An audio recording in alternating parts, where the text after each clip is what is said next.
Walau termasuk tokoh yang ideal di dalam Alkitab, tetapi Raja Daud pernah terjerumus dalam kejatuhan yang serius.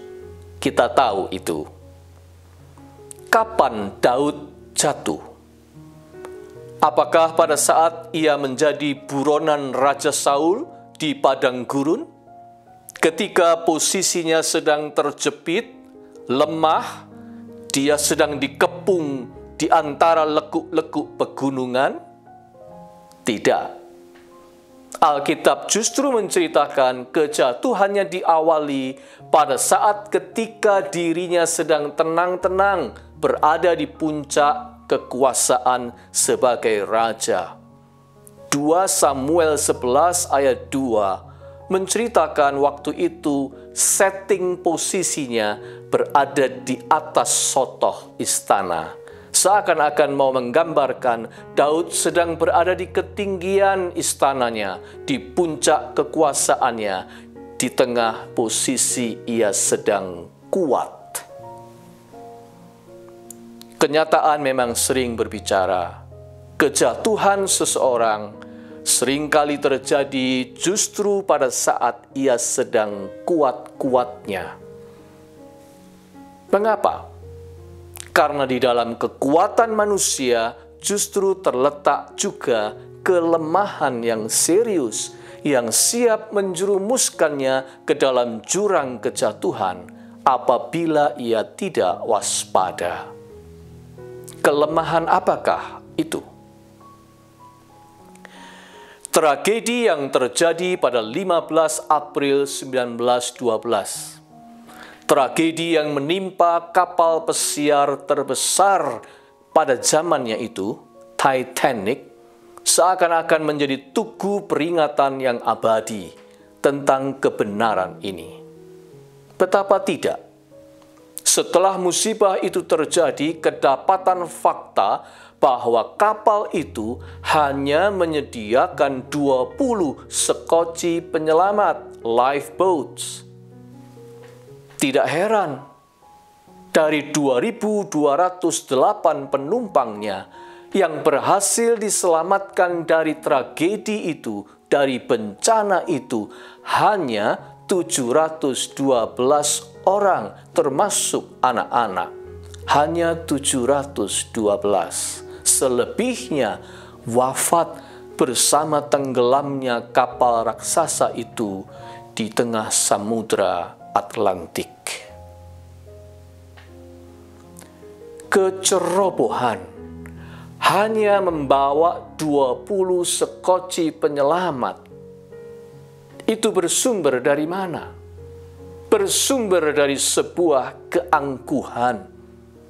Perancangnya menyombongkan kapal itu dibuat untuk tidak bisa tenggelam, unsinkable. Pada masa itu memang harus diakui Titanic itu kuat. Kapal besar perkasa, berteknologi canggih, berukuran raksasa dan amat megah. Begitu dibanggakan oleh perancangnya.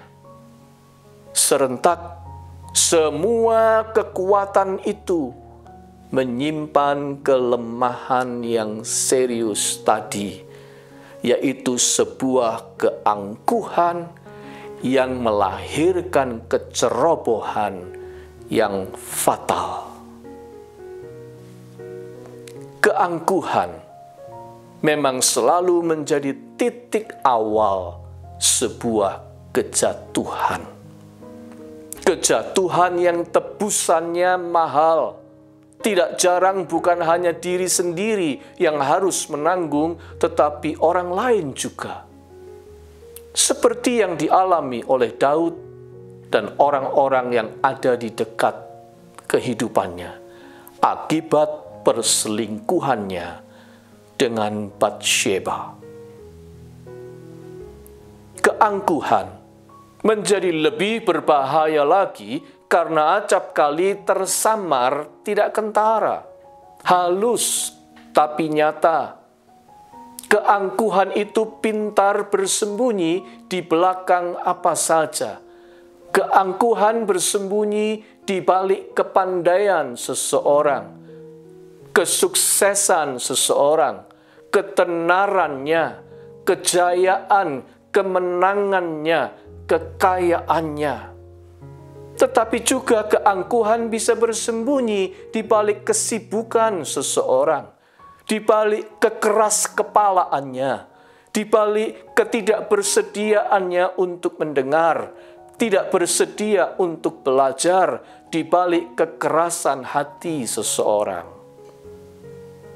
Keangkuhan juga bisa bersembunyi di balik sikap diskriminatif, di balik sikap intoleran, di balik sikap suka menghakimi judgmental terhadap orang lain. Bahkan, keangkuhan bersembunyi di balik kenyamanan, kemewahan, atau ketika orang sedang dimanjakan oleh situasi sehingga dia tidak alert lagi, tidak waspada. Bahkan, keangkuhan pun bisa tersamar di balik jubah keagamaan, penampilan bersahaja, tindakan amal, dan kesalehan pribadi. Jadi, sejujurnya, nyaris tidak ada orang yang luput darinya, dari keangkuhan.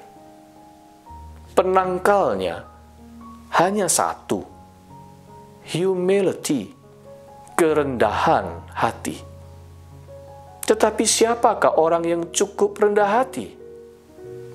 Bapak Gereja Agustinus pernah berkata, adalah keangkuhan yang mengubah malaikat menjadi setan, dan adalah kerendahan hati yang mengubah manusia menjadi malaikat. Oh, kita tahu, kita semua belumlah menjadi malaikat. Oleh karena itu, bagi saya, kerendahan hati adalah kesediaan untuk mengakui bahwa kita belum cukup rendah hati, dan kita masih perlu terus belajar menjadi rendah hati. Kalau belum bisa menjadi setara dengan malaikat, setidaknya janganlah kita sampai menjadi setara dengan setan. Semoga Tuhan menolong kita menjadi cukup rendah hati untuk tidak membiarkan keangkuhan kita berkepanjangan menjadi sesuatu yang dapat membawa kejatuhan yang fatal dan berbayar mahal. Ya, semoga Tuhan menolong kita untuk mengatasi keangkuhan, bahaya yang tersamar ini. Semoga Tuhan menolong kita untuk belajar menjadi rendah hati. Tuhan, terlalu sering kami mengartikan keangkuhan sebagai sikap dan penampilan luar belaka. Berkacak pinggang, mendongakkan kepala, dan memandang dengan sebelah mata. Atau sengaja pamer, bersikap kasar, dan bermulut besar. Padahal, keangkuhan lebih daripada itu.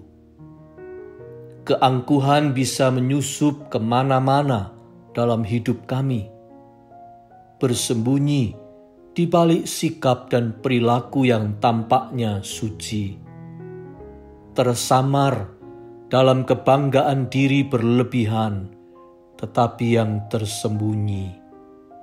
Lupa bahwa tanpa anugerah-Mu, siapakah kami ini?